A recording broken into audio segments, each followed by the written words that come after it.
안녕하세요. 뻔뻔한박독파입니다. 구독과 좋아요, 알림 설정, 회원가입 부탁드리겠습니다. 한국은행이 어제 날짜로 전격 기준금리 연 2.75% 동결을 했습니다.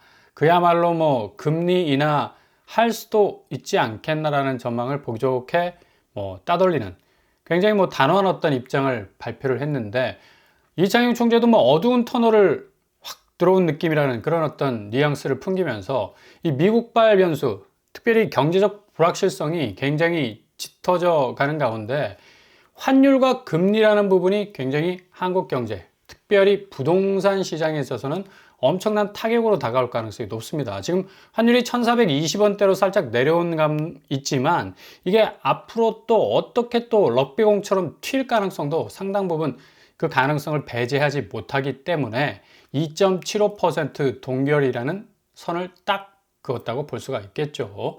일단 금통위원 6명 중에 5명이 물가와 성장 등을 봤을 때 기준금리 인하가 필요하지만 정책 불확실성, 금융 안정, 자본 유출입, 그러니까 지금 자금 경색 부분이 금융, 건설, 부동산, 전후좌우 어디 하나 빼놓을 것 없을 정도로 상당 부분 이 자금 여력이 어렵다는 것, 분명히 한국은행도 인지를 하고 있는 거고요.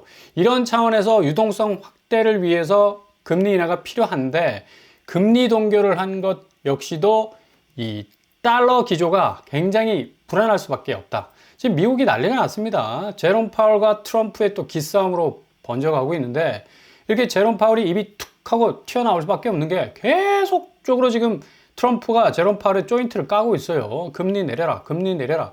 아니, 미 연준의 어떤 금리 정책이라는 건 독립성이라는 어떤 좀 신성한 그런 어떤 그 영역이라고 할 수가 있는데, 계속적인 어떤 정책 방향에 따라서 금리를 끌고 가려 하니까 연준 입장에서도 좀 상당히 당혹스러운 면이 있고요.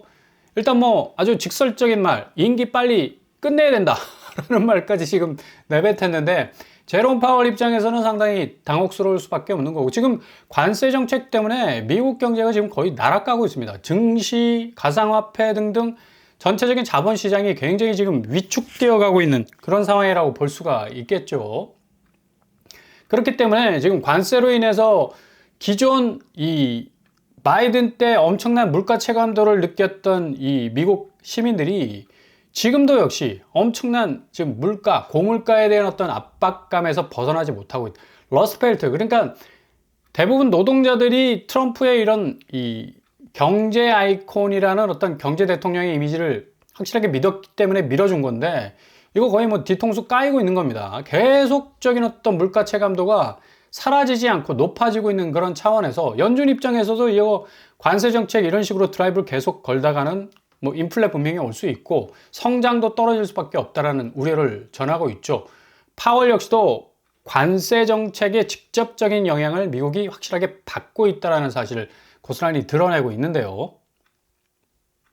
그러니까 트럼프 입장에서는 미 연준 의장이 이런 말을 하니까 서운한 거야. 그러니까 어떻게 해서든 파월을 좀 정리하려고 하는데, 이거 대통령이 정리할 수 있는 부분은 아닙니다. 아무튼 이 연준의 양대 목표, 그러니까 물가도 안정되고 성장은 좀 올라가야 되는데 이게 지금 거꾸로 지금 진행이 되고 있으니까 상당히 지금 이 둘 간의 갈등은 계속적인 이 심화, 골이 깊어질 가능성이 높겠고요. 이렇게 미국 변수는 한국 부동의 부동산 시장, 한국 부동산은 부동의 부동산 시장, 가치 체계 자체가 전혀 흔들림 없이 세계 경제가 다 날아가는 수준에서도 홀로 올랐으니까 이건 그냥 시장의 어떤 경쟁 우위 안에서 일궈낸 가치가 아니죠. 무조건 인위적인 어떤 펌프질을 해댄 거고, 그만큼 인공적인 어떤 부양 측면이 많았던 건데, 이제 이 부동산 시장 자체가 황금성이 떨어져. 이전에는 그 황금성이 주식시장 저리 가라 할 만큼 서울에 웬만한 아파트를 가지고 있으면 금방금방 돈으로 바꿔낼 수 있는 그런 가치가 있었는데 이게 없어지기 시작한다는 얘기예요. 그러니까 자금 회전이 죽은 시장은 곧바로 직격탄을 맞을 수밖에 없는 거고, 이런 때에 정말 부동산 시장의 필터링은 어느 때보다도 중요하다라고 말씀을 드릴 수가 있겠죠. 그래서 오늘 입주자 모집 공고 나온 곳도 한번 필터링 해볼 필요가 있고요. 여기 판교에서 나온 아파트입니다. 이 무순위로 나왔는데 판교 산업마을, 그러니까 노블랜드 브랜드를 달고 있는 그런 아파트죠. 여기 규모가 4개 동으로 돼 있고 60세대 정도 되는 소규모 단지입니다. 그럼에도 불구하고 판교에 위치하고 있다는 사실 하나가 그래도 좀 눈길을 끄는데 잔여 물량 12세대가 나왔어요. 무슨 이치고는 굉장히 좀 꽤 물량이 쏟아져 나왔는데 문제는 분양가예요. 5구제곱이 11억, 84제곱이 14억이야. 아니 4개 동밖에 안 되는 이 소형 단지가 이렇게까지 분양가를 쳐올리니까 이거 지금 어떻게 되나 그런 어떤 고민에 빠질 수밖에 없는데 실질적으로는 뭐 20평대가 지금 매매가가 12억인데 매물은 14억까지 지금 나오고 있습니다. 굉장히 기대감이 있죠. 11억인데 14억이면 한 3억 정도 차이가 나는 것 같고요. 그리고 14억 정도 되는데 30평대는 15억, 여기는 한 16억, 17억까지 또 매물이 나오고 있어서 보통 한 3, 4억대의 어떤 매물 이 평가 기준선이 있다라는 것. 그러니까 5구제곱이 11억이면 매물이 한 13, 14, 84제곱이 14억이면 뭐 15, 16, 17까지 지금 가고 있으니까 뭐 무턱대고 가격을 뭐 찍어낸 곳은 아니다라고 볼 수는 있겠는데 이거 현금을 어느 정도 확보하지 않는 이상은 굉장히 좀 부담스러운 가격일 수밖에 없습니다. 그리고 지금 판교 쪽의 어떤 시세적인 어떤 부분도 좀 확인을 하셔야 될 것 같고요. 아무튼 여기 판교행 경강선이 개통이 되면 판교역까지는 뭐 한 정거장이면 도착할 만한 그런 어떤 입지를 가지게 되고 그리고 뭐 학원과 중심 상권도 좀 붙어 있는 그런 상황이고요. 월곡 판교선이 또 지나는 그런 어떤 입지적인 어떤 유리함도 있을 수 있겠습니다. 일단 여기 규제가 없다라는 사실, 재당첨 제한 없고 전매 제한 없습니다. 거주 의무 기간도 없고 분양가 상한제는 미적용되기 때문에 이렇게 아파트 값이 이게 고점에 좀 물려있는 듯한 느낌을 팍팍 줄 수밖에. 이게 만약에 분양가 상한제가 확실하게 적용이 됐다 그러면 이게 5구제곱이 11억이 뭡니까? 한 5, 6억대 나왔지. 그죠? 충분히 접근 가능한 어떤 좀 손에 닿는 가격대였을 것 같은데 아무튼 뭐 현금이 어느 정도 준비되신 분이라면 그래도 어느 정도 필터링을 좀 해볼 수 있는 그런 어떤 이 입지라고 볼 수가 있겠고요. 그리고 여기보다는 또 확실하게 반값 아파트라고 할 수 있는 하남교산에서 나온 프루지오 더 퍼스트, 여기 입주자 모집 공고 나왔죠. 많은 분들이 여기 기다리고 있었던 그런 곳이라 할 수 있는데 29층 최고층 10개 동에 1115세대, 거의 뭐 1200세대 가까이 되는 곳이고 평형은 뭐 일률적으로 20평대로 딱 이 균형을 맞추고 있습니다. 51A에서 59G까지 지금 쫙 나와 있고요. 분양가를 보시면 51제곱이 4억대, 그리고 59제곱 최고가가 거의 뭐 5억 7천 정도 되는, 어찌 보면 확실한 어떤 분양가 상한제가 적용이 된 곳이라고 할 수가 있겠죠. 지금 나오고 있는 하남교산 같은 경우는 지금 송파구하고 또 강동구 그리고 미사 강변 신도시하고 좀 가까운 접근성을 가진 곳 아닙니까? 그래서 이 정도 분양가면 그래도 뭐 84제곱 같은 경우는 10억 이상 치고 나오는데 분양가 상한제가 어느 정도 적용이 되는 곳이기 때문에 그래도 가격적인 메리트가 충분히 있다고 볼 수가 있겠고요. 발코니 확장 공사비 역시도 뭐 490에서 700만 원 정도로 형성이 되어 있습니다. 보통 민간 분양 발코니 확장비는 뭐 배보다 배꼽이 더 큰 경우가 많고 뭐 1000만 원에서 2000만 원 뭐 기본 깔고 들어가니까 뭐 400에서 700 정도 되면 굉장히 그래도 메리트 있는 가격이라고 볼 수가 있겠고요. 일단 여기 공공분양이기 때문에 통장 싸움입니다. 그러나 통장 비축액이 조금 적다고 포기할 것이 아니라 20% 추첨제가 있어. 그러니까 어느 정도 자신의 행운을 믿고 도전할 수 있는 여지가 있다는 얘기죠. 소득 기준 잘 살펴보셔야 되겠고요. 일반 공급, 다자녀, 노부모, 생애 최초 신혼부부 각각 딱딱 꽂혀있는 소득 기준선 잘 파악을 하셔야 되겠고, 단지 배치도 뭐 아주 참하게 구성이 되어 있습니다. 남동형으로 구성이 되어 있고요. 동간거리 비교적 괜찮아 보이네요. 동호수 배치도는 주로 51제곱 같은 경우는 뭐 저층에 좀 배치가 되어 있는 것 같고 59제곱은 좀 고층에 배치가 되어 있는 듯 그런 어떤 이 단지 배치도, 동호수 배치도를 구성을 하고 있습니다. 평면도까지 지금 공개를 했는데 오늘 뭐 프루지오가 전격적으로 평면도를 내놨습니다. 굉장히 단단하게 잘 구성이 되어 있다라는 느낌을 받을 수 있네요. 51A가 침실 2개, 그리고 드레스룸이 장착이 되어 있습니다. 51제곱인데 드레스룸이 있다는 사실, 그리고 평면도 자체가 굉장히 딱 뭉쳐놓은 주먹밥 같은 그런 느낌이 들죠. 단단하다는 생각이 들고 5A 역시도 침실 2개, 드레스룸까지 있고요. 알파룸까지 있어. 그러니까 5웨이인데 실질적으로 쓸 수 있는 방이 하나, 둘, 세 개가 된다는 얘기예요.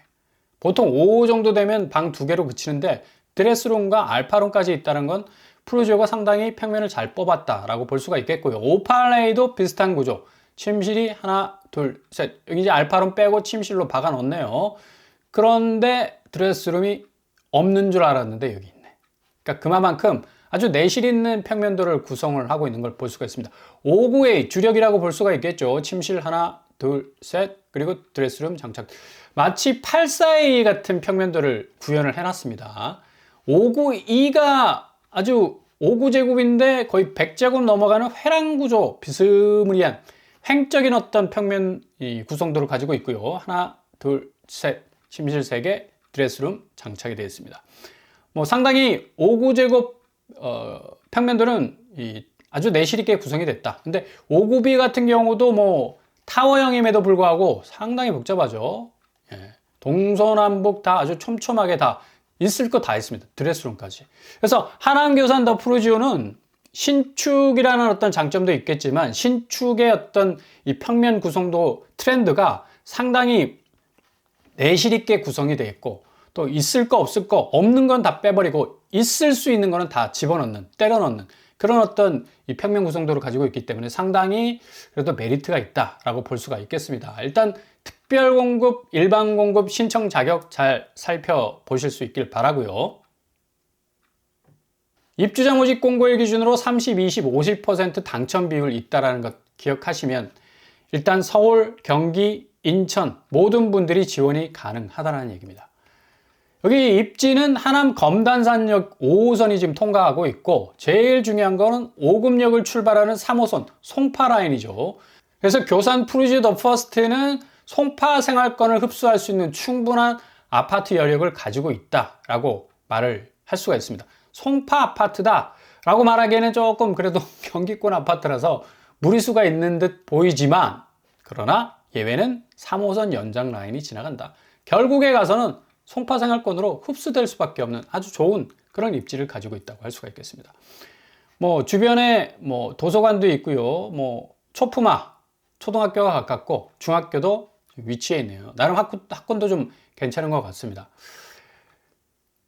일정은 사전 청약 당첨자 대상 방문 관람은 뭐 25일부터 26일까지 진행이 되겠고 특별 공급 접수, 일반 공급 접수 5월 7일에서 5월 9일까지 진행이 되겠습니다. 아무튼 뭐 잘 참고하셔서 살펴보시면 되겠고요.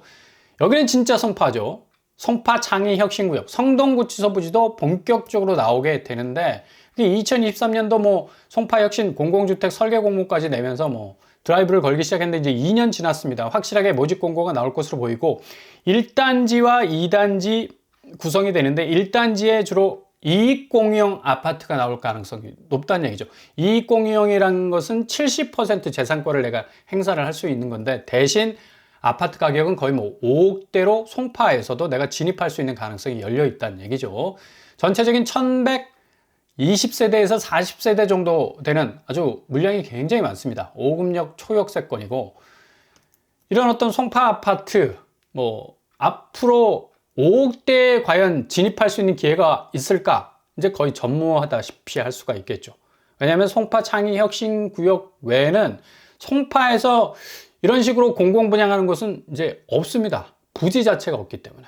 그래서 1240세대라는 엄청난 물량이 쏟아지게 되는데 일단 이익공유형 도전해 보시고 아마 여기 공공분양 가격은 거의 10억대 넘어간다고 봐야죠. 그만큼 좀 상당히 좀 이 체감도가 높은 가격으로 나올 가능성도 높아서 판교 그리고 송파 그리고 하남에서 나오는 아파트들 좀 필터링을 좀 잘 하실 필요가 있다라는 얘기입니다.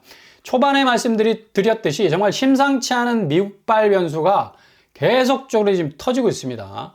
이렇게 된다면 부동산 시장은 집값 대조정기에 직면할 수밖에 없는 거고 가장 초입 단계의 비용을 잘 계산하셔서 계산기 잘 두드려야죠. 그죠? 두드려 패서는 안 되고 계산기를 아주 디테일하게 잘 두드려서 리스크를 최대한 줄이셔야 된다는 거예요.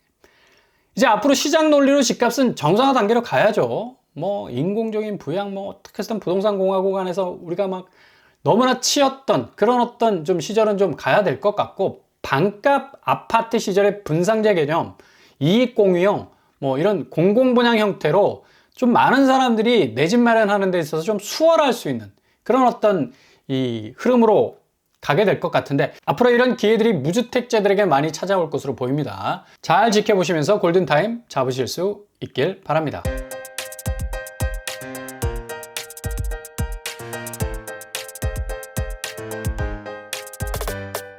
오늘의 부동산 캐리커처, 미국발 지금 변수가 굉장히 지금 한국 부동산에 엄청난 영향을 끼칠 가능성이 높습니다. 그래서 지금 나오고 있는 모집 공고하는 아파트들 면밀하게 잘 들여다보시는 게 어느 때보다도 중요할 것 같죠. 본인의 자금 규모를 잘 살피시면서 한 발 한 발 전진하실 수 있길 바랍니다. 오늘도 응원합니다. 항상 여러분의 길이 꽃길만 되실 수 있길 바랍니다. 이상으로 뻔뻔한 법도빵을 마치겠습니다. 구독과 좋아요 부탁드립니다. 감사합니다.